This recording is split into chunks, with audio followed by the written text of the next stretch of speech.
Halo teman-teman semuanya. Tanggal 5 Agustus jam 10:15 pagi di New York. Dan market hari ini sesuai dengan dugaan kita kemarin bahwa kemungkinan hari ini market akan kembali naik. Ya. Dan kalau kita lihat Dow Jones masih flat-flat aja sih. Belum ada pergerakan apapun, tapi kalau kita lihat Dow Jones sudah berada di atas closing yang kemarin. Kalau kita lihat Nasdaq, ini yang luar biasa. Nasdaq open tadi sempat di bawah, turun sedikit, lalu kemudian dia naik. Ya, kelihatan pembelian cukup solid. Ini adalah closing kemarin. Hari ini plus 0,39%. Sama juga dengan S&P. S&P juga sama, dia tidak bergerak kemana-mana. Kalau kita lihat sempat flat sebentar di sini kecil. Ya, sekarang dia naik. Kelihatannya akan kembali bullish. Ya, kelihatannya S&P plus 17 atau 0,3% something ya. Dan kalau kita lihat hari ini, pagi ini 64% sahamnya naik, ya wajar ya karena semuanya hijau. Nah, ini yang luar biasa, tetap konsisten 74,2%. Hari ini ada new high, ya ada new high lagi. Kalau kita lihat saham-saham seperti Moderna masih new high ya. Saya nggak tahu nanti Nike dan segala macam kita akan lihat. Lalu kemudian sekarang masih secara umum 56% di bawah moving average 50 dan tetap konsisten di atas 60%, saham-saham berada di atas 200 moving average-nya. Artinya saat ini market masih bullish. Ya, jadi market masih terus naik, prediksinya seperti itu. Ya, sebelum kita pergi ke pasar, sebelum kita pergi ke akun kita lihat dulu beberapa yang kemarin pesta pora. Seperti Nike. Ya, Nike kemarin pesta pora, ya hari ini pun juga masih tetap bullish. Ya, kalau kita lihat Moderna juga pesta pora, hari ini pun juga tetap pesta pora kelihatannya ya. Meskipun kelihatannya sudah mulai loyo, tapi hari ini tetap ada new high. Lalu kemudian kita lihat Pfizer mungkin. Ya, Pfizer sudah mulai profit taking ya rupanya ya. Jadi Pfizer ini naiknya kencang sekali, tapi mulai profit taking. Kita menunggu pola seperti ini ya. Jadi kalau misalkan dia mulai kembali naik lagi, mungkin akan naik ya. Kita lihat 15 menitnya ya. Kalau kita lihat sih nggak ada tanda dia mau turun sih ya. Kita lihat di sini dia sempat break sebentar di sini ya nih. Ya, sekarang dia lagi testing level di sini. Ya, saya gambar lebih bagus lagi. Pfizer. Ya, dia sedang testing level di sini. Apakah level di sini akan tertembus atau enggak, kita nggak tahu ya. Ini yang jelas pembeliannya sangat luar biasa. Boom lagi.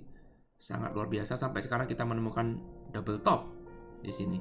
Wah, Pfizer ini bisa kemungkinan sudah bertemu dengan seller ya. Tapi kalau kita lihat di sini ya sudah berbagai macam upaya untuk turun.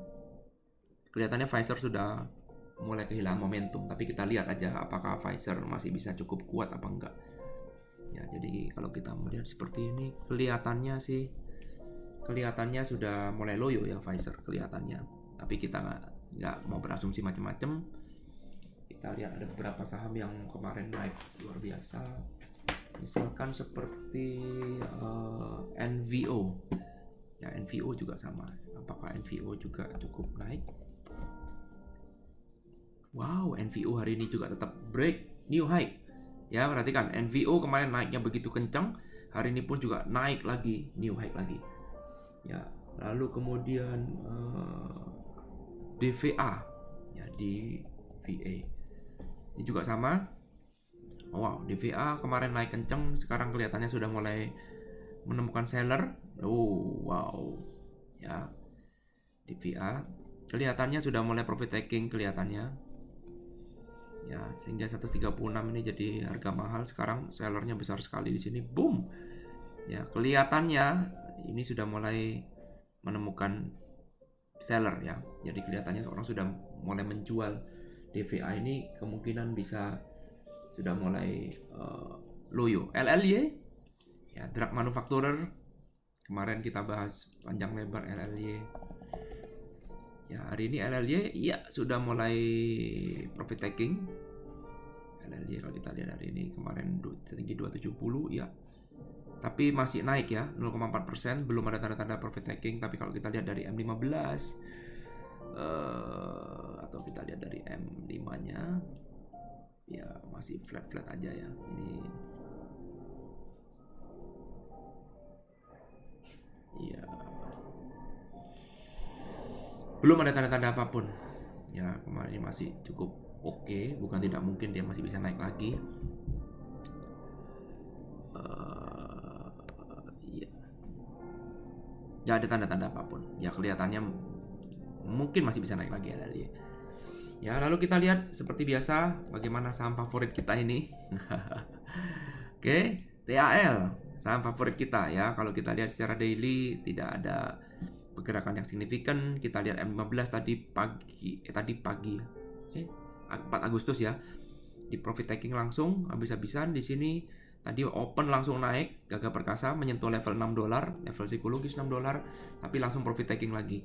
Ya kembali TAL sebenarnya cuma testing di level sini aja. Ya sementara mereka lagi bertempur. Ya mereka testing di level ini aja. Ya. Yang penting saya butuh TAL close di atas 6,5. Berulang kali saya katakan saya tidak tertarik dengan harga yang sekarang ini, meskipun ini sudah cukup murah. Ya di sini ada false breakout. Ya kita lihat di sini begitu kenceng, tapi seller juga begitu kuat ya di sini. Jadi tiap kali menyentuh level 6,2 langsung ketemu dengan seller. Ya ini sekarang market maker lagi berusaha untuk memberikan diskon. Kita lihat hari ini ada bagus sekali nih. Hari ini bar ini bagus sekali. Jadi di pagi hari tadi sudah kelihatan begitu kuat. Rupanya umpan diskon ini sudah mulai kemakan kelihatannya ya. Kelihatannya. Ya di sini. Ya jadi kelihatannya sudah mulai kemakan. Tapi kembali lagi hanya segini aja. Ya sudah sampai segini lalu kemudian memberikan diskon lagi. Ya sehingga kalau kita lihat sebenarnya seller masih begitu besar. Ya tidak terlalu banyak buyer di sini karena setiap kali menyentuh level tertentu, boom, langsung segera turun. Level tertentu langsung segera turun. Ya, ini belum menunjukkan kekuatan pasar saat ini. Cuman hal yang sangat kecil sekali bisa kita lihat yaitu yang di sini kelihatannya umpan termakan kelihatannya ya. Kelihatannya ada buyer yang cukup signifikan. Edu bagaimana? Sama juga dengan Edu. Kita lihat Edu, ya. Edu pun juga sama. Jadi seperti tadi yang saya katakan, umpannya termakan ya. Jadi kalau kita di sini umpannya pun termakan. Jadi kelihatannya ini adalah buyer kelihatannya ya. Kita nggak tahu. Anything can happen, semuanya bisa terjadi. Kita nggak tahu. Tapi yang jelas Edu ini agak-agak jelek karena seharusnya dia bisa mempertahankan level di sini. Ya sekarang dia justru malah membuat level seller lagi yang baru ya. Ini membuat tanda tanya apakah betul buyer sudah masuk ke pasar. Saya rasa sih belum ya. Kelihatan di sini seller masih begitu mendominasi, tidak ada tanda-tanda bahwa buyer akan begitu kuat. Ya kelihatannya pasar masih belum terlalu kuat, belum optimis Edu. Bagaimana dengan Alibaba?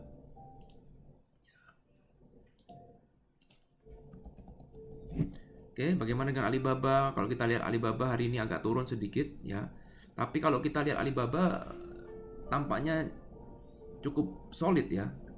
Jadi kalau kita lihat di sini, saya rasa kalau melihat pola seperti ini ya, ini kalau kita lihat M15-nya seperti ini udah dipastikan ini buyer, boom ya, lalu kemudian dia stuck di sini. Mungkin ini cuma koreksi ya, ini mungkin bisa jadi false breakout, tapi kita nggak tahu. Ya kita harus menguji ini adalah level buyer-nya dia. Jadi level buyer ini harus dipertahankan ya. Dan kalau memang betul level buyer dipertahankan, maka kemungkinan besar ini kalau kita lihat sih iya. Yang besar ini adalah bottom. Ya, jadi ini menurut saya adalah bottom. Jadi level 192 ini adalah level bottom yang mungkin akan sulit dicapai. Jadi sekali lagi secara fundamental Baba cukup meyakinkan. Jadi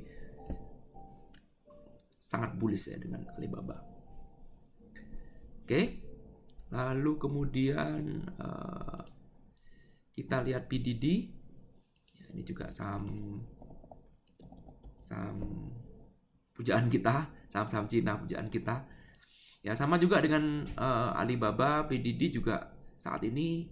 Kalau PDD sih, ya ini hari ini, ya ini kelihatannya buyer begitu gagah perkasa, ternyata langsung ketemu seller di sini, boom. Ya, tapi kembali level di sini di testing, ini false breakout. Ya, kelihatannya buyer in control lagi. Mungkin ada orang tertarik, wah kalau 86 ini cukup murah, mungkin ya sehingga orang akan membeli. Jadi sekitar 88 87 ini kelihatannya ini apa namanya? Kelihatannya level yang disukai buyer, tapi sekali lagi tidak ada buyer yang cukup dominan karena mendekati level 90-an udah langsung di profit taking. Ya, ini kalau kita lihat di sini ada berbagai macam top.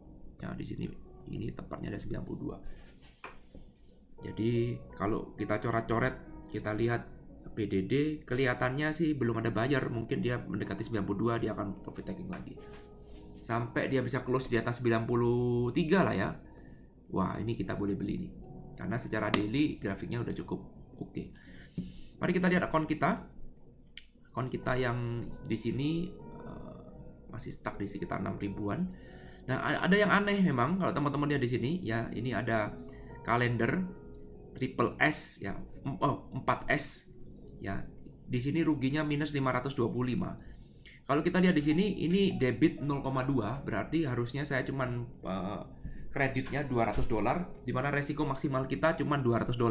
Ini pembelajaran ya. Tapi kenapa resiko maksimal saya $200? Kenapa saya bisa rugi 525? Ini adalah satu hal yang anomali. Perhatikan di sini ya, 17 September sama 20 Agustus. Ya. Di sini kalau kita lihat di sini seharusnya kontrak bulan ini strike-nya sama ya. Seharusnya kontrak bulan September lebih mahal dibandingkan dengan kontrak bulan Agustus. Betul ya? Teoritis karena kita menang bulan. Tapi faktanya adalah ketika kita main 4S ini, faktanya adalah sekarang perhatikan di sini kontrak bulan Agustus ternyata lebih mahal dibandingkan dengan kontrak bulan September. Ini aneh bener, betul ya? Karena itu kalau sekarang kita punya data seperti ini adalah sebuah opportunity bagi kita untuk melakukan short selling. Kenapa? Karena nggak mungkin harga di sini preminya bisa lebih mahal, ya lebih mahal dibandingkan dengan September. Nah, ini yang disebut dengan anomali. Kalau teman-teman main kalender, ya hati-hati karena kadang-kadang suka terjadi anomali. Nah, ini adalah anomali. Ini kan saya tahan, jadi saya biarin supaya teman-teman bisa melihat triple S ini kebetulan kita punya studi kasus yang menarik. Ya, jadi secara teori nggak akan mungkin premi, ya strike-nya sama, perhatikan ya. Nggak akan mungkin premi bulan Agustus bisa lebih mahal daripada premi bulan September. Ya, jadi ini terjadi sebuah anomali dan kita harus membayar anomali itu. Karena itu sekali lagi teman-teman meskipun main debit harus ekstra hati-hati karena kadang-kadang market itu suka anomali. Dan ini minus 500 ini tinggal menunggu waktu lah, soal minus 225. Tinggal menunggu waktu karena apa? Ini harus disesuaikan, nggak bisa enggak. Ya mana mungkin ini bisa lebih mahal. Ya, inilah pentingnya konsep. Kalau teman-teman main option itu yang penting adalah konsep dasarnya. Strategi dasarnya harus sangat-sangat kuat. Jangan sampai kita panik melihat keadaan seperti ini. Karena kadang-kadang bisa terjadi, terutama kalau kita main earning. Karena hari ini hari earning kan. Jadi harga bisa kacau balau. Dan ketika kacau balau kita harus dalam tanda kutip membayar. Jadi ini minus 500 Anda harus bayar. Dari margin yang ada di sini. Aneh kan? Membayar sebuah anomali. Dan kalau kita tidak tahu ilmunya, kita akan panik. Nah, kalau kita panik, kita akan cut loss. Panik loh. Katanya Pak Irwan rugi maksimal cuma 200. Karena dia debit 0,2 kan. Nah, sekarang aja harganya berapa? Minus. Ya, saya yakin teman-teman yang pernah main credit spread juga pernah ngalamin ini, pernah mengalami satu harga namanya minus. Ya, kok bisa harganya minus? Karena terjadi anomali. Ya, jadi kalau teman-teman mengalami hal seperti ini, jangan panik. Biasa aja, ya nggak ada perlu dikagetin, nanti dia akan segera berubah dengan sendirinya ketika market sudah normal. Ketika market tidak normal seperti ini, biasa aja terjadi. Ya, jadi ini saya biarkan supaya teman-teman bisa melihat kodenya adalah 4S. Ya, jadi sementara profit kita agak terganggu karena 4S ini. Oke, GM sudah mulai agak membaik ya. GM earningnya kemarin sempat jelek, tapi kita dapat keuntungan dari penurunan IV lumayan. Akun kita yang satu lagi, yang ini ya plus 6.000, hampir mirip ya. Rugi paling banyak di Edu, ya semuanya terkendali aman. Kita juga punya TAL, ya TAL-nya juga kita mainnya panjang, ya kita main TAL ini 0,9, sekarang 0,65, cukup panjang, ya ini adalah loss yang $1.000 saya masukkan di sini, benar ya? 0,200 ya, betul, $1.000. Jadi saya mainkan THL di sini spekulasi $1.000, sekarang ke floating 477 ya, nggak ada masalah karena ini masih panjang di bulan Januari ya. Seperti itu teman-teman yang mau saya sampaikan. Jadi nanti ini akun akan saya tradingkan lagi karena masih 30.000, saya masih punya buying power yang cukup besar. Jadi kita akan tradingkan ini dengan teknik yang berbeda. Nanti kan kita lihat akun yang 14 ini saya masih kepengen punya target tutup di 10.000. Semoga masih belum expired ya, saya lupa nih kapan expirednya yang 14 ini. Semoga ini masih bisa ke 10.000. Nanti siang akan saya tradingkan. Thank you, sampai ketemu nanti siang atau sore. Bye.